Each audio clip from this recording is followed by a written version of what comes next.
Hello and welcome. We're back again for another Wednesday live stream where we're here to help you improve your English, widen your vocabulary, and let's think, supercharge your listening. Does that work, Lynn?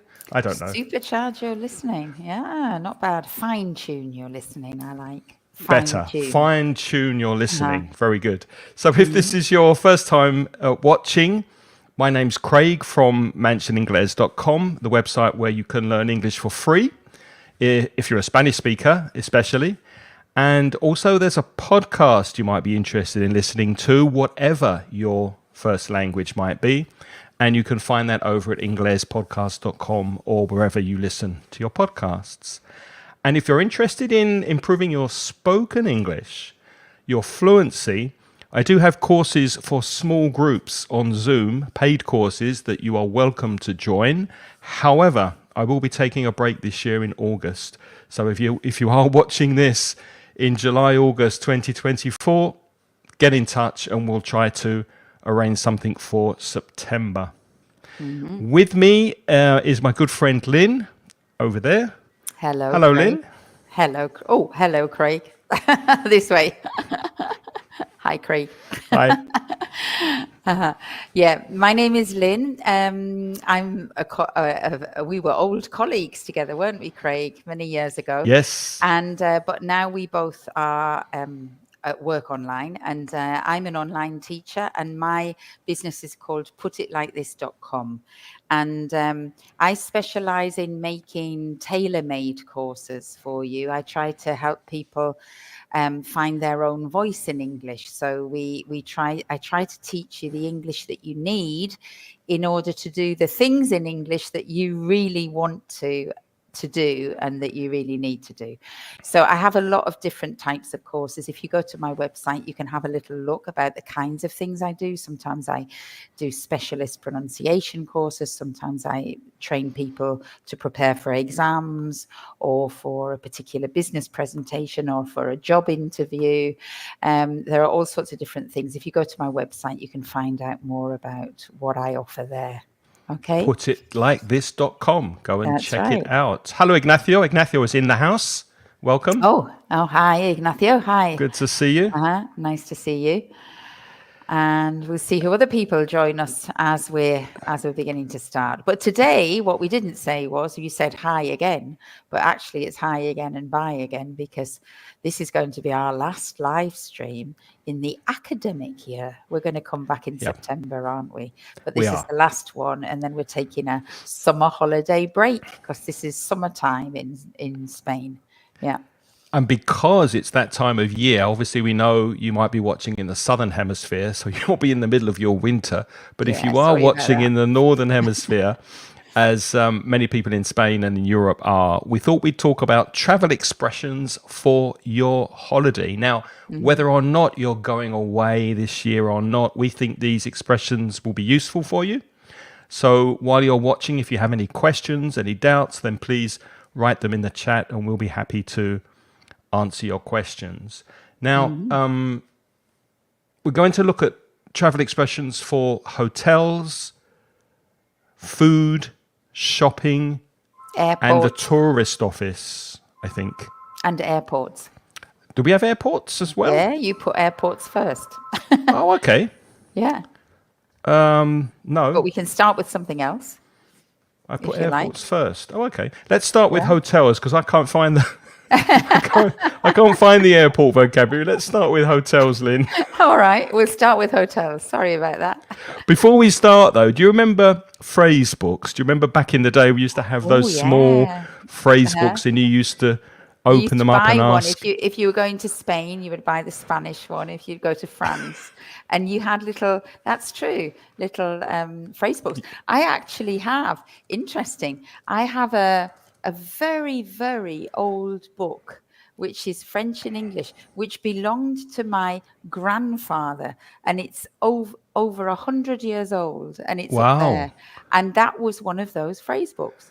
Did it have expressions like, what time is the travel steamer departing? That kind of Something like thing. that, yeah. Very, very old-fashioned things, yeah. Very, very old-fashioned things. So it's not very. I mean, I've still got it because it's a sentimental book because it's over 100 years old and it Might belongs be to worth something. I my mean, it's father. an antique, so Maybe, yeah. maybe. But it has very old-fashioned phrases in it.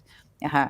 But I do remember phrase books. Yeah, I don't think people have phrase books now. Do they still have phrase books now? No, many people travel with their phone, so they've got Google Translate. That's Mm-hmm. very useful, and other apps on your phone that you can speak to someone or get your voice Yeah, translated to another language. But sometimes it's nice to just speak to a human being in English using some of these phrases and just yeah, practice and start speaking while you're traveling. So that's why we thought we'd do this lesson on that's true. holiday expressions. But maybe Ignacio doesn't need them. I'm just reading in the chat.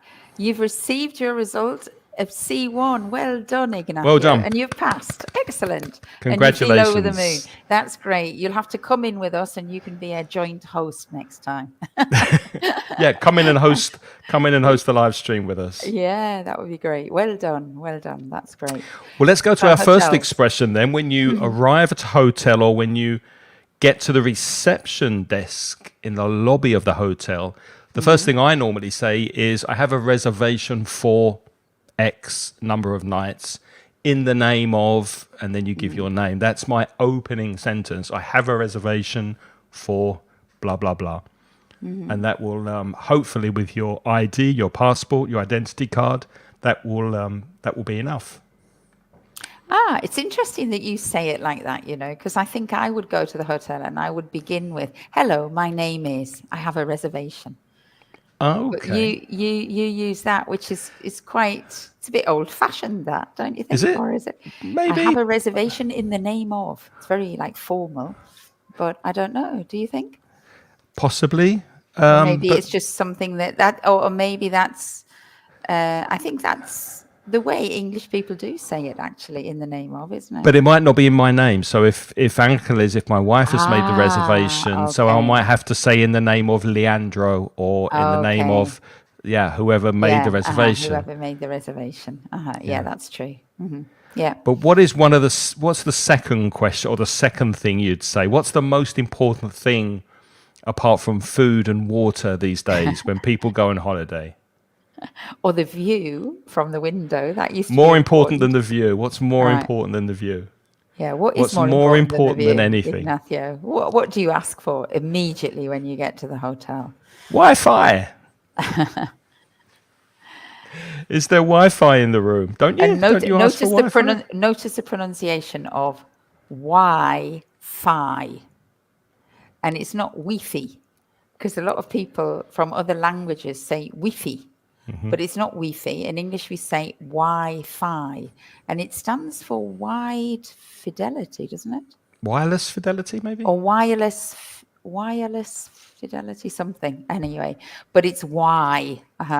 So Wi-Fi. And can I have the Wi-Fi password, please? Yeah. I'm looking up what it stands for because that's got me curious. Wireless fidelity. There you are. Wireless fidelity. Wireless fidelity, Wi-Fi. Yeah. And very often you may have Wi-Fi in the hotel lobby, in the reception area, but not in your room. So I think it's also important to ask and make sure that you can connect in your room. Oh, and one other useful tip, make sure you download, if you're traveling abroad, download maps from Google Maps onto your phone and any other information you might need. If you're traveling in a foreign country and you need a translator, you can download the translated language into your phone. So if you don't have internet connection outside the hotel, then you have your maps and your second language on your phone. So you can use the translator and the maps on your phone. Can you download the language onto your phone? I didn't know that. Yeah, most translation apps, for example, Google Translate. Let's say you're going to Romania, you download Romanian onto your Oh, phone, and then wow. you can use that to check the labels in the supermarket before you buy it, and translate anything, and also obviously voice to text. All right, and then you don't need the Wi-Fi then. That's useful. That's a top travel tip, Top Craig. travel tip. Thank you. Top travel tip. That, yeah, fantastic. Speaking of maps, though, because Hmm. I mean, I know that most people now use Google Maps or similar on their phone to move around and to find their way to a restaurant and back to the hotel. But I like to use a paper map sometimes. So I would Mm. probably ask the hotel reception, do you have a map of the area? Hmm. Do you use paper maps when you travel or do you rely on your phone? No, I have to say that I love paper maps. But I think I'm a bit old-fashioned because I know that young people don't do this anymore, No. and they use maps on the phone. But I really prefer a paper map. Uh-huh. Although it has to be said, when I travel in a big city, sometimes it's not a great idea to be seen with a big map because you reveal that you are a tourist. I remember years ago, many years ago, when I went to New York. I mean, it was many, many years ago. This was in the 1980s. I remember going in New York, and New York was quite dangerous then. Hmm. And I remember that people used to say, don't look like a tourist, like walk around New York as if you know where you're going. Because if you look like you're lost and you've got the map and you're studying the map, you're going to be either mugged or scammed or Walk like a New cheated. Yorker. Yeah, you have to like pretend that you fit in. So I always remember that I had the map in the bag, but I used to like go into doorways to read the map and then walk along the street with purpose. Yeah. um, but it is true that I do prefer a paper map because I think it's just because I'm used to reading paper maps. Whereas I think now young people are used to following directions. They're very good at following directions. So in Google, when it says go straight ahead, turn right in 300 meters, do this, do that, young people are very, very good at following those instructions, whereas I have real difficulty following the instructions of Google because it's like stop it. How far is 300 meters? Shut up. Like I need to know where I'm going. I find it really difficult just to do what the phone tells me to do, That's you really know? interesting because I mean, I prefer a map because you get a bigger overall view of the town or Yeah. city. Uh-huh. But when it comes to actually going somewhere from A to B, Uh-huh. I prefer Google navigation that it takes me there rather Yeah. than the map. Uh-huh. I'm not very good at following maps, but I do like Uh-huh. to see the overall You like to see the layout overall. Uh-huh.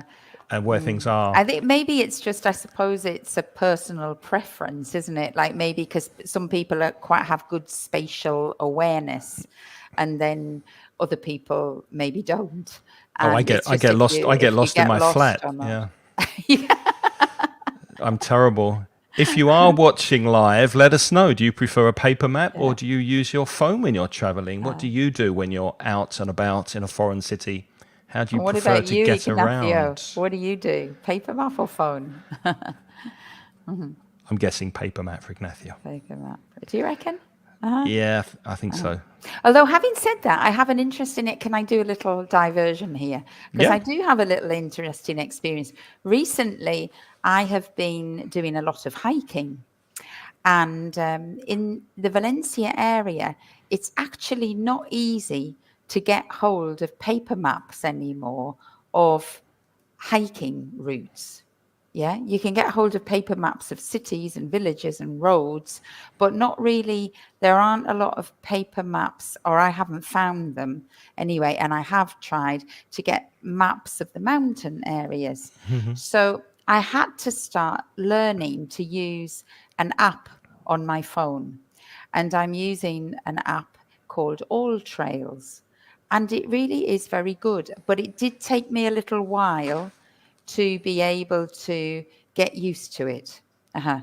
I'm making a Um, note of that because I'm going to go walking in September, so I might uh-huh. check that out. Well, it took me a little bit of like adjusting to get to know how to use it because there is another very famous one called Wikiloc, but I couldn't come to terms with Wikiloc.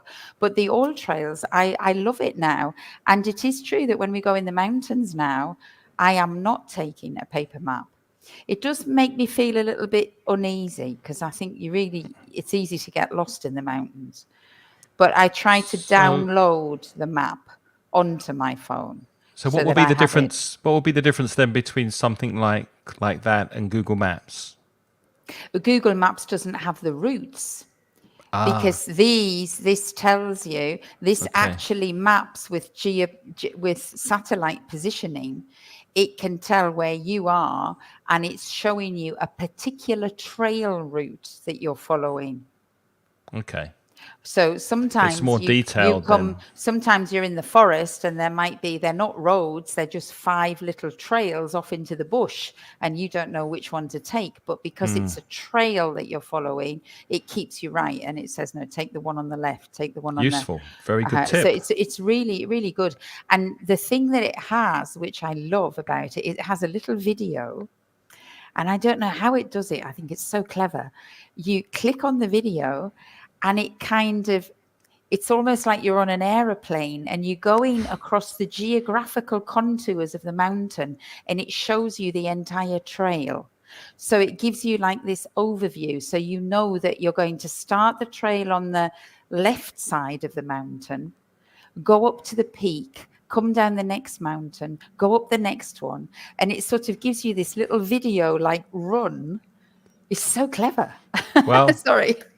no, I mean, yeah, satellite navigation. I mean, that's Yeah, probably it's that's taking video from way up in the sky it's somewhere. something like that, and then somehow simulating the geographical area. So it's like you're in a 3D. So it's not like understanding the map, which has different colors and lines to show you 3D. This is like a 3D visual experience, and I find that very, very useful. It gives me orientation in the Yeah, mountains, yeah. which is nice. Very cool. Hi, Priscilla. Priscilla's with us. She likes a Hi, paper map Priscilla. Yeah. on all the places around me. Yeah, me too. But also you use a combination. Me too, Priscilla. I use Google Maps and a paper map in tandem, definitely. Yeah. What else have we got here? So, yeah, I mean, if you're like me, you will get lost, even with a map and Google Maps. So, one useful expression you could use is, what's the best way to get to? Or how do you get to? Now, this could be in the city. How do you get to the nearest supermarket? Or what's the best way to get to the train station? How do you get to the airport from here? So, those are two phrases that would also be handy and useful while you're traveling. That's right. Let's look at a little bit of grammar because this one, would you mind, is really useful. All you need to know is would you mind plus a verb plus the gerund or the ing form of the verb. And you can use it whenever you like in any situation to ask for things, and it's polite. For example, would you mind helping me with my bags? Or would you mind telling me blah, blah, blah? Or would you mind sending up some clean towels, for example, to your room? Or would you mind booking a taxi for me? So just make sure that verb is in the ing form, and you can use that expression for many, many situations, True. and you'll be polite. Very polite. And would you mind telling me how to get to the station, for example, is good for directions too, isn't it? Okay. Would you mind sending up some more tea bags? Do you travel with English tea when you go abroad? Yes, I do. Me too. Yeah. Very Because useful. I need my tea in the morning. I'm a bit of a tea addict. And usually the tea that they have in hotels It's not very good. often, no, or it's often like, I don't know, like flavored teas. It's really not, it's not the kind of black tea that It's I not your like. cup of tea, is it? Not my cup of tea, no. So I do like to take my tea with me.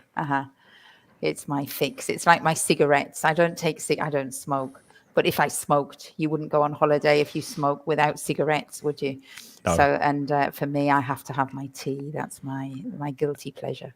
Actually, I usually say, would you mind giving me some more milk? Or would That's you mind it. giving me 'Cause some you need more the milk. sugar? Because I The take milk is, sugar well, to the go with sugar the you can tea. take with you, but the milk you can't. So No. that's a problem. Yeah.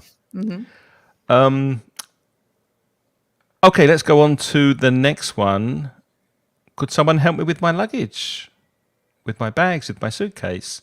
Could someone help me? So using could also to make a request is a useful expression. Could someone And help me? and if you say could someone, that's a little bit less direct. If you say could you help me, then maybe you're talking to the manager and it's not the sort of thing for the manager to do. But if you say could someone help me, then it's sort of a little bit indirect. You might find a volunteer or somebody will designate somebody, delegate it.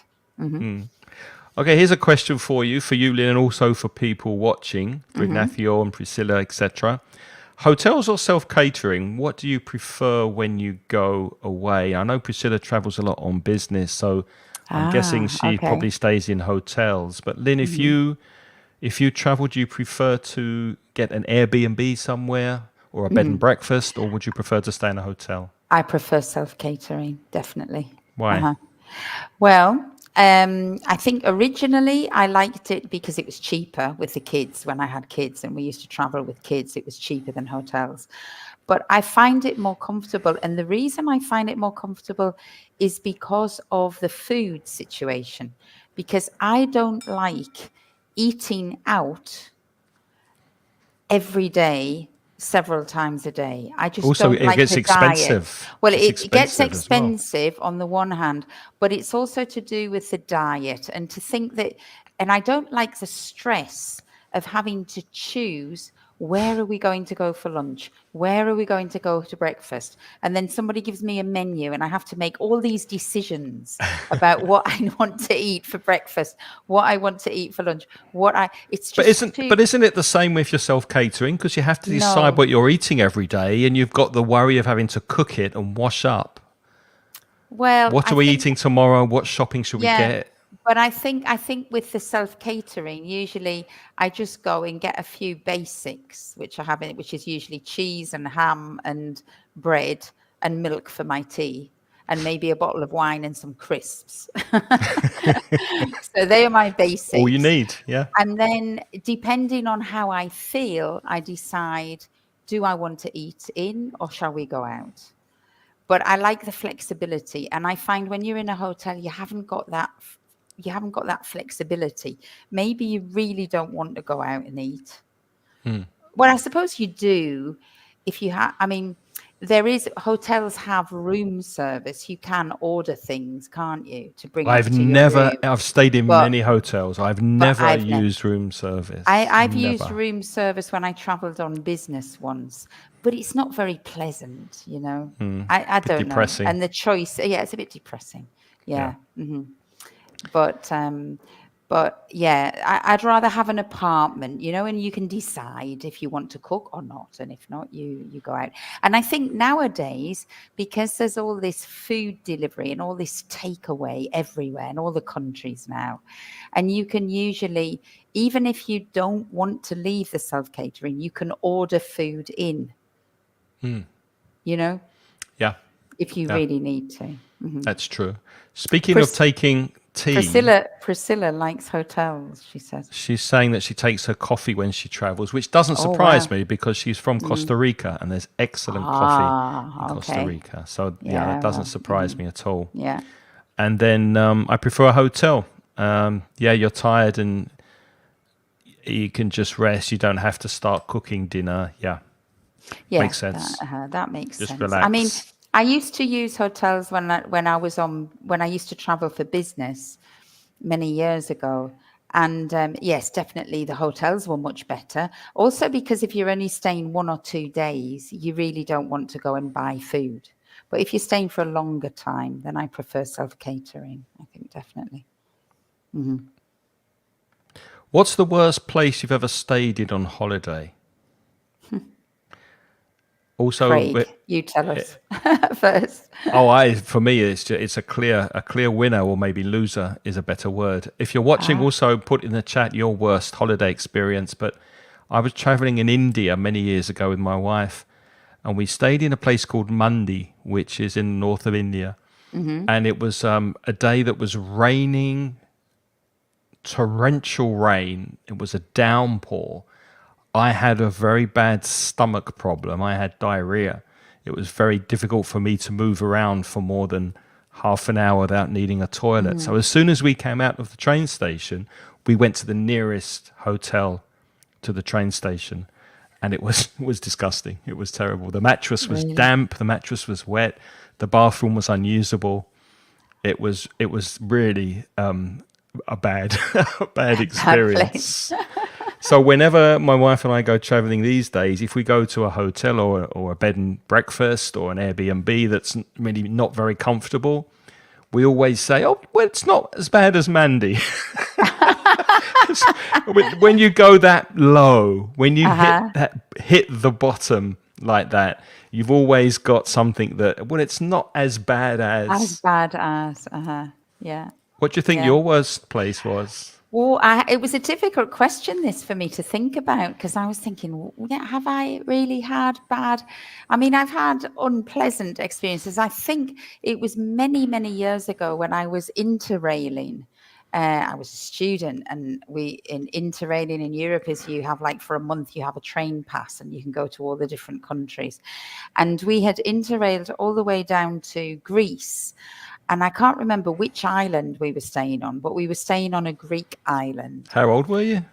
I was about 21, I think, 21. And we went into this hotel or bed and breakfast, a sort of small hotel. And I remember it was really hot. And we went in the hotel and I thought, oh, what is that awful smell? And then we went into the bathroom, and the toilet was just, it was literally overflowing. Oh, And it was like the water, there was some kind of blockage, and that bathroom and another bathroom were the same. And so you couldn't use the bathroom. And the problem was they couldn't stop the water overflowing. So they had like sort of like towels on the floor, but it was covered in sewerage.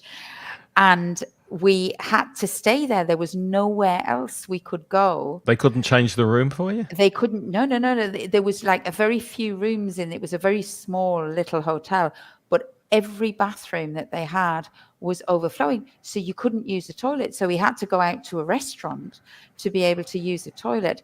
But at night we had to come back and sleep in the rooms. But the entire hotel just stank of this Oh, that's disgusting. horrible sewerage problem that they had. And we left the next day, and I think that was the worst place. But in actual fact, the bedroom was clean, the bed was clean, but the stench was disgusting. You sleep with a The with a peg smell. a peg on your nose. Yeah, and of course, like being worried, thinking, and if I need to go to the toilet, you couldn't go to the toilet. And of course, these toilets were in the bathrooms, so you couldn't really use the shower either. So like it was basically staying in a bed, but like Yeah. no No bathroom at all, facilities. no Yeah. facilities, which is quite unpleasant. Ew. Okay, let's move on from a hotel to the tourist office. And again, you probably use your mobile phones when you're traveling for information, for websites, but I think it's a good idea to go to the tourist office, speak to a person face to face. They usually have more up to date information than you find online. They know the latest concerts, they know the restaurants that may have closed, etc. Would you go to a tourist office, Or or are they a thing of the past? Well, again, I think we're just showing our age, Craig, because of course years ago when I did that interrail, for example, at age 21, going around Europe, there were no mobile phones. You had guidebooks that were often not up to date. You couldn't access maps. So the first thing that you did whenever, the first point after you arrived in the city or the country, was the first thing that you did was go to the tourist office. And I used to go to the tourist office. That's where we used to book our accommodation. I was thinking about this. But those years ago, you went to Austria, you went to Greece, you went to these countries, and we had not pre-booked anything. So on arrival in the city, the first thing you did was go to the tourist office. And the first thing the tourist officers used to give us was a list of hotels with the numbers. And sometimes the tourist officers used to telephone the hotels for you to book the room. Well, that was one of my questions, and you've answered it. Have you ever gone somewhere without knowing where you're going to stay? And I don't Yeah. think people do that very often these days. No, because you have all the information in advance. Exactly. And then after the tourist officers used to get us the hotel, then we used to say, what is there to see in the city? And then they would give you all these beautiful maps free. And they would like put across, this is where you are, Yeah. this is where your hotel is, this is what you can do, this is where you can go. And so within like half an hour, you had like expert advice and it was all free. They It still was do so that good. because it's one of the first things that we usually do when we travel. My wife and I is go to the local tourist office with questions, and then they're usually very, very Very helpful. helpful, And yeah. they give you that information, which isn't usually that easy to find online. No. So I think it's still a good idea to go to the tourist office. Especially if you go, I find now, especially if you go to big cities, you can usually find TripAdvisor and God knows what on. But if you go to small places, it's a real treasure going to the tourist office because there are things that you would never find online, I think. And if you do go to a place and you don't have anywhere to stay, here are some expressions that might be useful. We're looking for accommodation, or we're looking for somewhere to stay. And you can use that would you mind as well. Would you mind helping us? Would you mind giving us some recommendations? And do look out or at this for English learners here. Please check the spelling of accommodation, because that is one of the most misspelled words for English learners, right? So we have 2 C's, 2 M's. Accommodation. Good point. Or, as Lynn said before, ask for a list. Do you have a list of Airbnbs? Do you have a list of campsites if you're camping in the area? Do you have a list of youth hostels? If you're traveling around youth hostels, you might be a member. So do you have a list of, and then whatever you're looking for? Another expression that's quite handy, quite useful, can I book accommodation here? Or can I book accommodation through you? So using the tourist office is through you. And Through I did that you, years ago. Wasn't so long ago, actually. I think maybe 6 or 7 years ago, we went to Taiwan. And it was a very unplanned trip. We arrived in the capital and we had nowhere to stay. And wow. we went to the nearest tourist office and I said that, can I book accommodation here? And we found a bed and breakfast through them. That's great. And it was fine, was it? Was it good? It was fine, but the people, it was staying in somebody's house who didn't speak any English or any Spanish. So I used Google Translate, and they were lovely, lovely people, but we had to use the phone to communicate. To communicate with each other. Yeah. Yeah. But that's nice. That's a great cultural experience, I think. It was a lovely trip, and they were very, very nice people. Yeah. Yeah. Also, what's the best way to get around the city? Maybe you're looking to take public transport. You need to get from A to B. What's the best way to get around the city? Or what's the best way to get to the museum? Or what's the best way to get to the sports stadium? Or how do you get to? I would also start these sentences with excuse me, be polite. So excuse me, what's the best way to get to? Or excuse me, how do I get to? Blah, blah, blah. And I think the thing is that's a useful question in places, because I've found that there are some cities where the public transport is really good, so that is the best way to get around. If you go to London, the public transport is excellent, so that's the way to go. But there are some cities where they say actually it's cheaper to go in a taxi, Yeah. or it's more convenient, or maybe the bike is the best way to go. Hire a bike. Or in Asian places, sometimes you hire those rickshaws, and that's the way you can get around faster. So it is useful to ask, because it's not always the same way as where you're from. You can't presume that you know the best way to go places. Exactly. Ignath, oh, go on. You're putting up. Priscilla likes to go to the tourism office to get a map. Yeah, I think that's very useful. Ignacio likes to pre-book nowadays. Yeah, Most people that's do. Most I people think do. most people do. But I think it's also to do, because everybody can pre-book now. Often it's a problem if you don't pre-book because a lot of places are completely booked out. So Also you can depends get on the time into of year, trouble. though, The time of year, there are some where times of you're year you going. might go and there might be no accommodation, or the Mm. accommodation that there is might be not in your budget range. Yeah, but I think it's also really nice sometimes to go somewhere off season. If you go Yeah. off season, not many tourists are in the place, your destination where you're going. So it's easy to find accommodation, which Yes. gives you the flexibility of staying 2 nights here, don't really like it, move to another place. Yeah, Oh, of this is course. lovely. Let's stay a bit longer so you can book from day to day because the demand is lower. That's Is also a lower. nice way to And travel. I think it also depends on how long your holiday is going to last. Because if you've got a very short holiday, you don't want to waste time looking for and choosing accommodation. Yeah. Yeah. So if you pre-book, of course, it saves a lot of time, I think. And I mean, the thing is, in the past, when we were doing it, there were no photographs of the places. Even if you had an address, and that was it in the guidebook. You didn't know what the place looked like, where it was. And of course, now it's wonderful with the internet because you can look the address up. Even on Google Maps, you can see what it looks like from the street view outside. So there's a lot of information that you can get now, and then that makes it so much better to pre-book because you're not going to get any surprises as much as Hopefully you not. used to get Yeah. in the past, I think. We're more of an informed traveller these days, aren't we? Yeah, that's true. Priscilla agrees with Lynn. If you want to visit small towns to get useful information. Yeah. Yeah. And Ignacio says, bed and breakfast is fine. Nice English breakfast early in the morning. Well, that's not my tactic, Ignacio. My tactic Oh, I like in, it. You could come with me, Ignacio. I love English breakfasts in the morning. but not early, and that's my point. Not early in the morning, Uh-huh. because you know how big they are and how filling. Spend another hour or two in bed.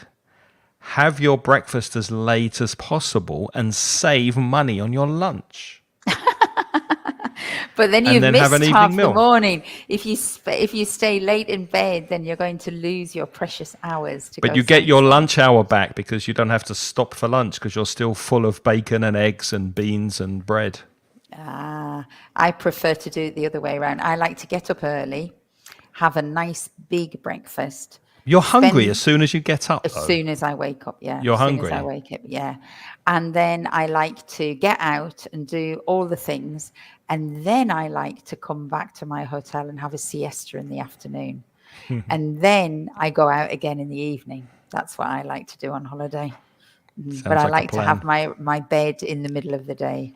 That's my special treat. You've been in Spain too long with your Yeah, siesta. maybe. What's your favorite thing to do when you visit a city for the first time? That's a question for you watching as well. What do you like to do Oh, when you first arrive in a new place? yeah. That's an interesting question. Go on. What do you go on? You go, because I haven't got that question. Find a nice cafe with a terrace if it's nice weather, obviously. Or if it's not a cafe with a window out to the street, have a coffee and just watch people. And Just watch. Yeah, I think watch. that's what I would say. Just get a vibe. What's the city like? What's the town like? What are people doing as they're getting on with their day? Are they shopping? How are they dressed? How are they talking to each other? I just like watching people. I love doing that. I can spend hours Yeah. sitting in a cafe watching people, Watching the world go by, isn't it? That's the watching the world go expression. Watching by. the world go by. Yes, I love that. Do you know when I was studying, I had to spend a year in France.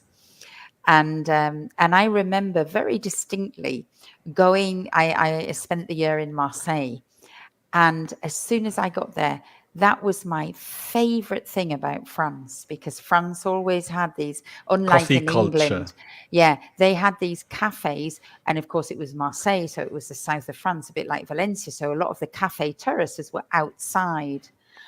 And that was just so in the 80s, that kind of culture was not at all in England. It is No. now. I But don't in the think in the 80s, 80s they had continental coffee in the UK. It was no, they didn't have instant coffee. croissants. They had instant coffee, and they Instant didn't have coffee. croissants and all sorts of things. And they certainly didn't, from the northeast of England, where I'm from, nobody sat outside and had a cup of coffee or a cup of tea. It just wasn't done in the 80s. They do No. now. But and so I remember that was for me, that was France. And I found it so exhilarating. And we used to do it every single day, that at some point in the day, my friend and I would sit in the cafe, we would order a coffee, and we would sit and watch the world go by. And we used to comment on what people were wearing and how fantastic it was. And I used to think I was in a film, in a Hollywood movie. I felt like I was a film star sitting in the cafe watching everybody go by. And I loved sometimes it. I like to make up stories about people at airports as well. Like, is that Yeah. person a foreign spy? Are those two married? Has that child run away from home? Just make up stories about people. You like your imagination to run wild, yeah? Exactly. So Ignacio likes to visit the city centre. Yeah. Mm-hmm.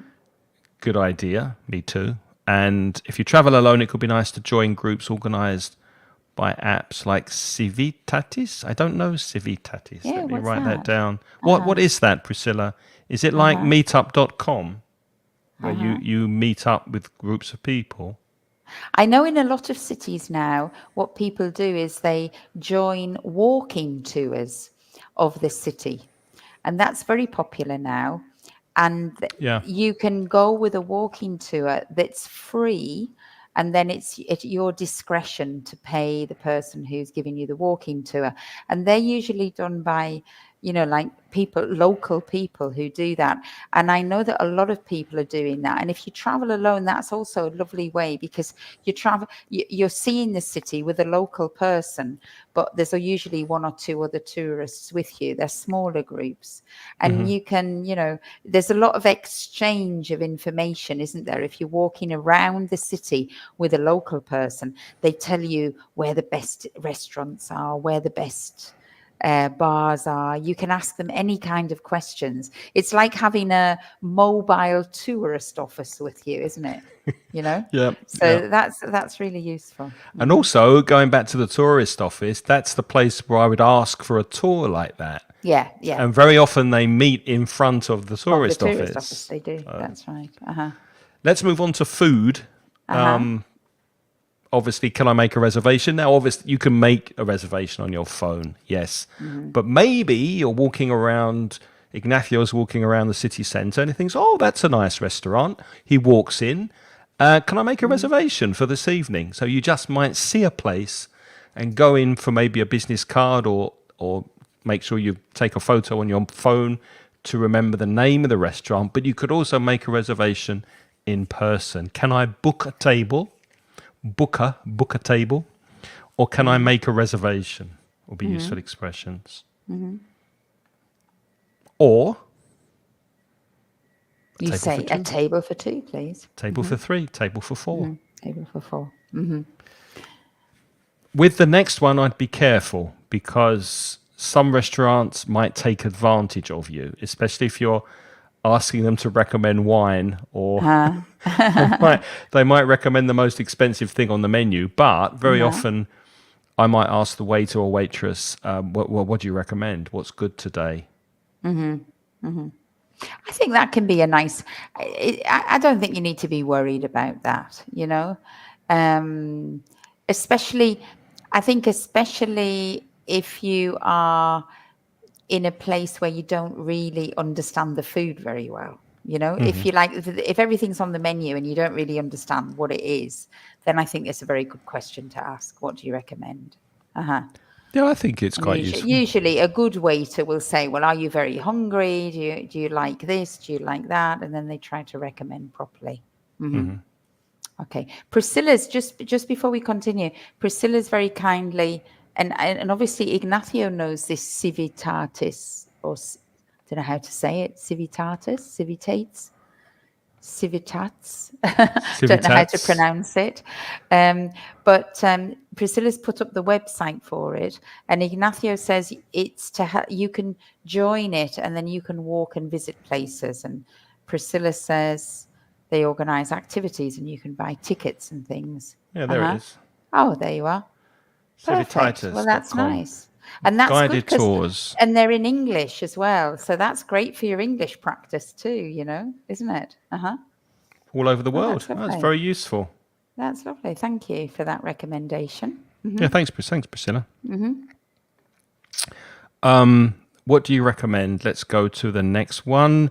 What does it come with? Because sometimes you order fish, you order steak, meat, chicken, whatever. How is it served? How is it cooked? What does it come with? Does it come with potatoes? Does it come with salad? How is it served? What does it come with? Do you know what a doggy bag is? I do indeed. It's very fictional, this, right? Because I've never had a pet in my entire life. Would you But say it though? I often ask for a doggy bag. No, I don't ask for a doggy bag. I don't use that term, but that's what it is. But I would say, like, can I take this with me? Or can I take this out? Can I take this away? And that's when you have your food in the restaurant and maybe the portion is too big and you can't eat any more, but you would quite like to take the food with you because you've bought it, you've paid for it. So you can say, can I take this with me? But the correct term, I think, in America is a doggy bag, isn't it? And the idea was that you were taking the remainder of the food for your dog. Or you wanted them to think it was for Or the you dog. want them to think you're taking it for your dog. But I think nowadays people are very upfront about that, and they just say, Yeah. can I take the rest of this away, please? Yeah. Well, recently I went for give you a container. Recently, I went for a nice meal with my sister, and she ordered a steak, and it was beautiful. It was lovely, a lovely steak, and she only ate half of it because it was quite big. So you don't really want to leave such a lovely, well-cooked piece of food. Take it with you and eat it the following day. Yeah, of course. Now, at the end of your meal, ask for the check if you're in the US in American English, or can we have the bill if you're in the UK? Don't forget your please and your excuse me to be nice and polite. So, excuse me, can we have the check, please? Or excuse me, can we have the bill, please? And then you pay. Service. Is service included? Should you tip? Tip Obviously is depends to give on money, the extra money to the waiter. yeah, depends on the culture. Would you tip in Spain? I do tip in Spain, yes. I don't know whether it's Always, or only when it's good service? when it's good. If it's bad service, I definitely don't tip anywhere. And if it's mediocre, it's not good or not bad? Then medium tip. Okay. And then, but if it's a good service, then I would tip. If the people are very nice, I give them more money. That's true. I don't think you have to tip in Spain, though, do you? Because service is included. Yeah. According to my wife, who is Spanish, she just says, well, if it's, nothing special, don't tip. It's not expected. However, as Lynn said, if you're really happy, if it's been really good food, really good service, very polite, very friendly, then yes, for the extra effort, then leave a tip. Yeah. You asked an interesting question to me earlier, and you said, like, do you take your tipping culture with you? So because we've grown up in the UK, when we are here, do we tip like English people, or do we try to tip like Spanish?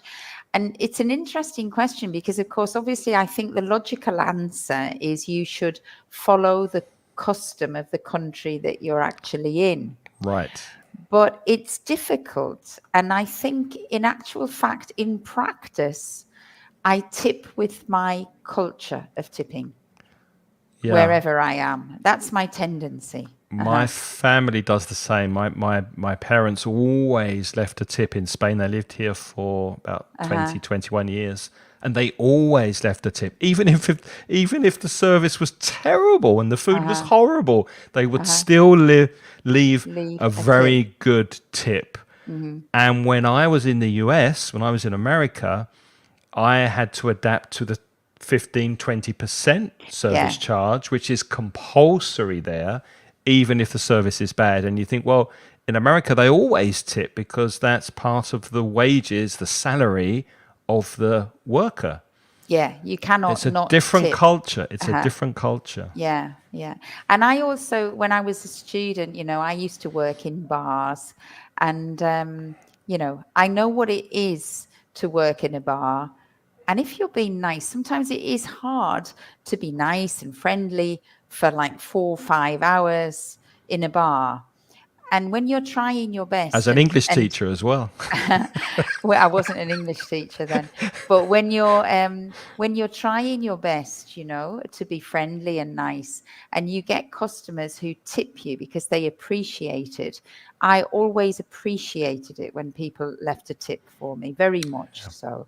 Yeah. And then because I think I know that, then when I see waiters and waitresses who are making an effort, and they're going, they really are being nice and friendly, and they're very professional, then I think they really deserve a tip, even if they get good wages. But I think they deserve a No, tip. you're right. And I think if Uh-huh. you've worked in the service industry, then you appreciate it a lot more. I worked in a Hmm. pub in the UK for many years, and although it's not accustomed to tip in an English pub, very often the regular customers will offer to buy you a drink. Yeah, Would yeah, you that's like the a way I used beer? to get my tip. And we were not allowed to drink while we were working.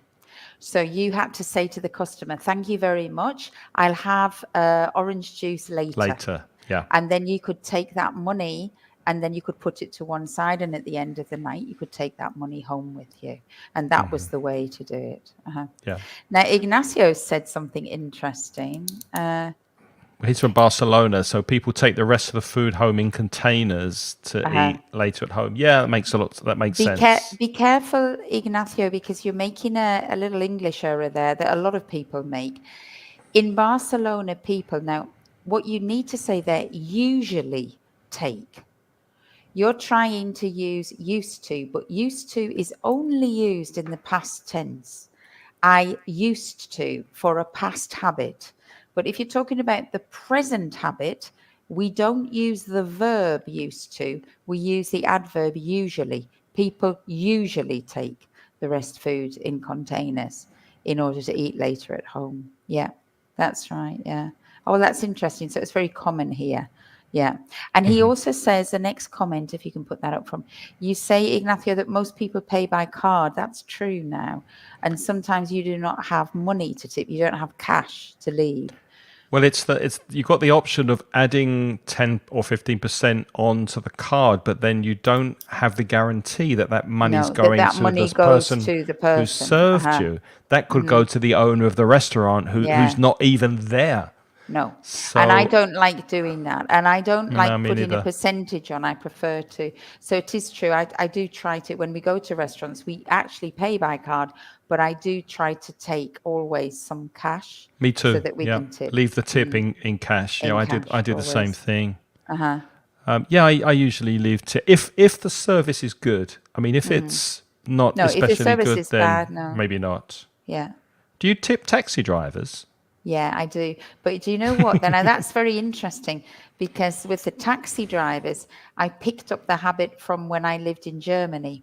Is it And the common in habit, Germany? yeah, very. And the habit in taxis is to round up to the nearest euro. So if the taxi says, I don't know, in euros, if it says it's like 5 euros 45, then you would say in Germany, take 6. And it made it easier for the taxi driver to give you change, because he's Yeah, not giving you like that's the that. the I do change. the same thing So you here. would round it up. And in Germany, of course, if the trip was 6.95, Give them a euro. then you would say round it to Yeah, 7, yeah. because it's a bit tricky. Well, I must But admit that sometimes in Valencia, the taxi driver drives really fast and in my opinion, a bit too dangerous. uh-huh. or they might have really loud, annoying music. And then in that case, I wouldn't give any tip. No, it's interesting because at the beginning I used to do that all the time, but I've also had similar experiences to you, and so I've actually stopped tipping in the taxis because of that. Yeah, me Because too. sometimes I find them so rude; they're just too rude. What about Yeah. hairdressers? Would you tip a hairdresser? Yeah, I tip hairdressers if they make a good job. Me If they too. annoy me, then no, I don't. Where are you going for your holiday this year? Yeah. If they've made a mess, then no, I don't. I think we're running out of time, Lim. As we don't have time for the shopping expressions, but we will go back quickly and review some of the expressions if you didn't get a chance to write them down. Remember, you can go to Facebook, LinkedIn, YouTube. You can see the video again and make a note of the expressions. But just to remind you, hotels, let's do them alternately, Lynn. The first one was when you arrive, I have a reservation for 4 nights in the name of Craig, or if you're Lynn, you'd say, hi, my name's Lynn, I have a reservation. That's it. The common question that you need to ask is there Wi-Fi? Remember the pronunciation, Wi-Fi. Is there Wi-Fi in the room? Can I have the Wi-Fi password, please? And also, if you like paper maps, then you can ask the hotel or the tourist office if they have a map of the area. Oh, sorry. And then when you want to get directions, remember to say first, excuse me, because that's important. Excuse me, what's the best way to get to, excuse me, how do you get to, And notice Lynn's pronunciation. It goes up and down. Excuse me. How do you get to that rising intonation makes your request more polite? Very useful. Make sure you know this. Would you mind plus gerund? For example, would you mind sending up clean towels? Would you mind booking a taxi for tomorrow? Would you mind giving us some more sugar for the room? Would you mind helping me with my bags, etc.? You can also say, to be polite, could someone help me with my luggage, bags or suitcase? Please, if you're going to say that, say please. Could someone help me with my luggage, bags or suitcase? In the tourist office, we're looking for somewhere to stay. We're looking for accommodation. Do you have a list of accommodation? Do you have a list of hotels? Do you have a list of bed and breakfasts or campsites? You can say, you can ask, can I book accommodation here or through you? Through you. Can I buy a train ticket through you? Can I buy a concert ticket through you? You can always use that to ask if they can do it for you. Yeah, through you means using your services. We did that one. We did that one. What about that one? What's the best way to get around the city? By taxi, walking, bike. And moving on to food, we said, can I make a reservation? Can I book a table? Can I book a table? A table for 2, please. Excuse me, what do you recommend? What do you recommend for the main course, for example? And what does this come with? How is it served? Can I take this with me? Can I have a doggy bag? And excuse me, can we have the check, please? Or excuse me, can we have the bill, please? And when you get the bill, just make sure you ask this if it's not clear. Is service included? And then you decide if you want to tip or not, depending on the culture of the country. One extra one that we'll throw in that we didn't actually look at. If you're like me, you might have an Airbnb, self-catering, if you're like Lynn, and you might need a supermarket. So is there a supermarket near here? Is a useful question as well. And then you go and buy your food. All right. So happy holidays. I hope you have happy holidays with those phrases. You know what the unfortunate thing is, as I'm going to a Spanish-speaking country for holidays, so none of those phrases will be any good. I'll have to practice my Spanish to do it properly.